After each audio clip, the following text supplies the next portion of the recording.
Hello everyone, it's time to start Unit 1, and just before I do that, I just want to remind you that if you have any questions about the course, feel free to use the message tool and send me an email.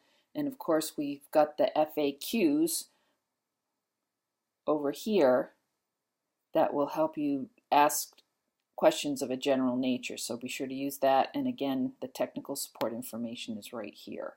So there's a link and also a number that you can call.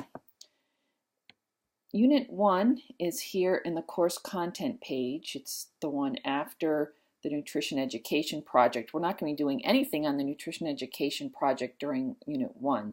That's just there for you to read through and get kind of used to it. So I'm going to go here to Unit 1. I can also use the link over here in the left-hand menu.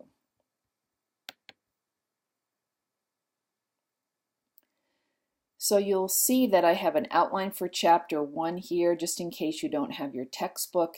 And there's also a scan of the first case study, and that's there again in case you don't have your textbook. So you can get started even though your textbook may not have arrived.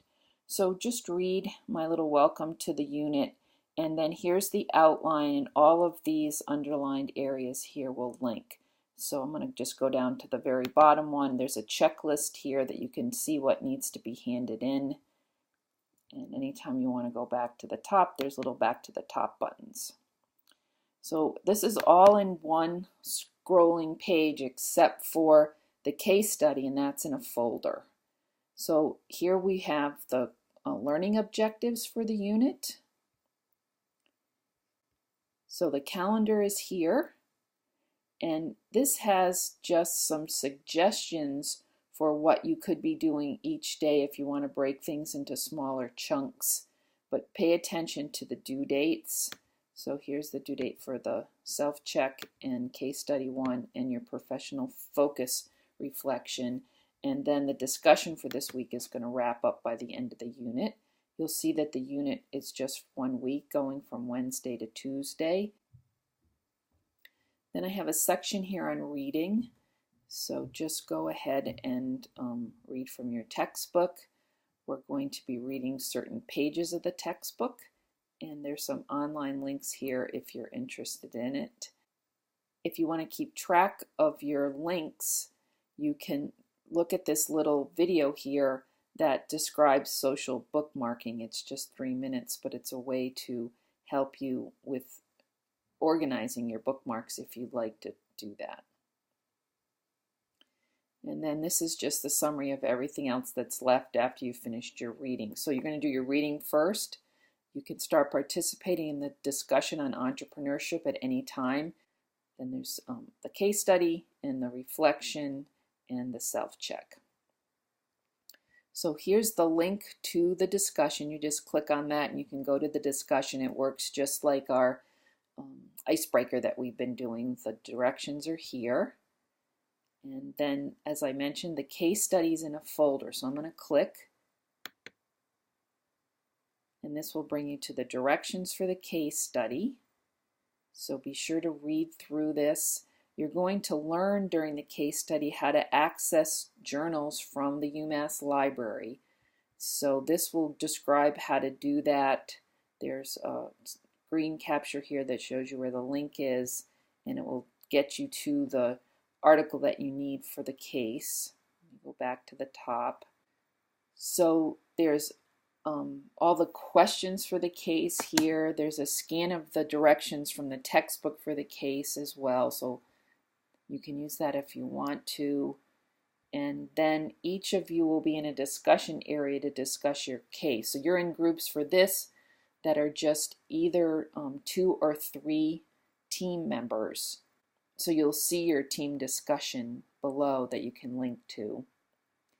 And there's also an assignment box where you can upload or type in your responses to the case study questions. Even though you're going to be working as a team on the questions, you're going to be handing in your case study separately, just so I'm sure that each of you are comfortable handing in an assignment as we go along. So read the directions for the case study. Then you're going to be doing a little bit of research. Then you'll have a discussion with your pairs or triplets to get the case study questions done, and then you'll write your case study report. So read that. There's an evaluation rubric which is below. So here's the rubric.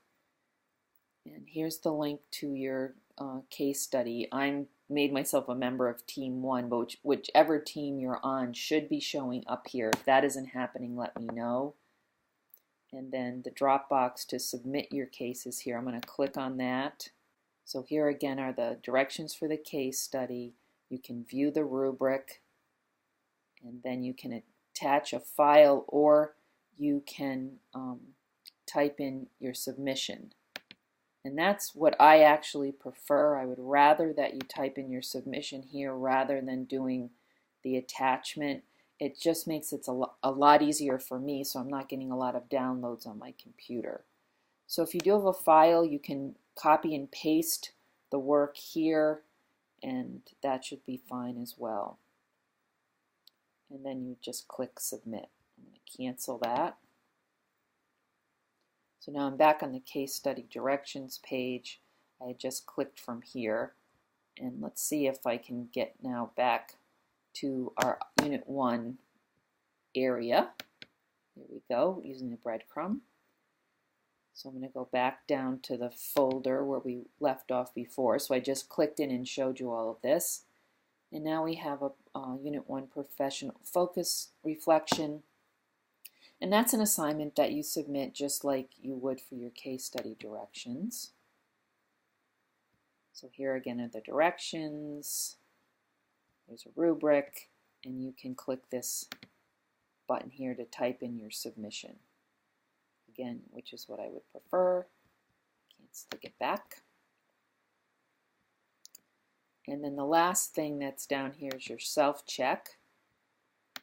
So click there to just show you it's a test that can be saved and resumed later.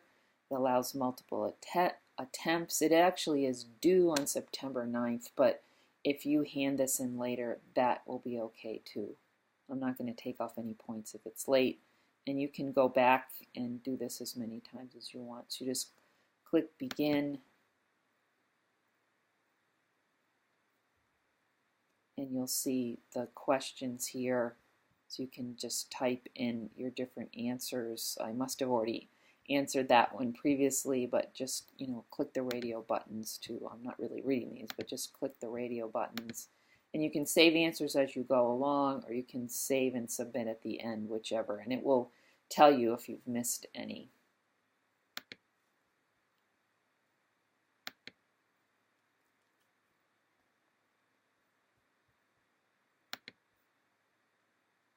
And then finally, if you're confused and want to make sure you've handed everything in, here's your checklist. So use the checklist and also use the calendar to make sure you're getting all the work done for the week.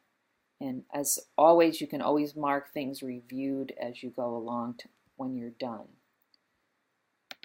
So that's Unit 1, and I hope that this video is helpful to let you see kind of how to maneuver through here and get all your assignments done little by little.